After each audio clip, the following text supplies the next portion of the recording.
নমস্কার বন্ধুরা, আশা করি তোমরা সকলে খুব ভালো আছো, সুস্থ আছো। আজ আমি এখন চলে এসেছি হাবিবসে একটুখানি হেয়ার কাট করাবো আর হেয়ার স্পা করাবো। অনেক দিন ধরেই ভাবছিলাম যে একটু হেয়ার স্পা আর হেয়ার কাট করাবো, কিন্তু সেরকম করে ওঠা হয়নি।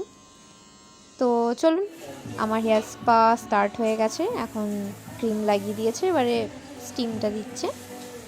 যতক্ষণ স্টিম দিচ্ছে ততক্ষণ আমি একটু ব্লগ বানিয়ে নিচ্ছি। তো চলুন, এরপরে এটা হয়ে গেলে আমার হেয়ারটা ওয়াশ করার পর স্টার্ট হবে হেয়ার কাট। তো আমি হেয়ারটা একটু শর্ট করে দেবো। অনেক দিন ধরে লং হেয়ার আছে, আর আমাকে লং হেয়ার অতটা ভালোও লাগে না, কিন্তু বাড়িতে যেহেতু বকে যে না লম্বা চুল রাখতে হবে, তাই জন্য আছে। এবার আমি একটু সাহস করে হেয়ারটাকে শর্ট করেই দেবো।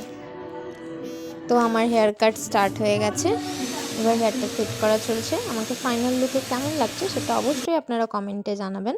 আমার তো নিজেকে খুবই ভালো লাগছে। তো আজকের মতো টাটা, দেখা হচ্ছে পরের একটা নতুন ভিডিওতে।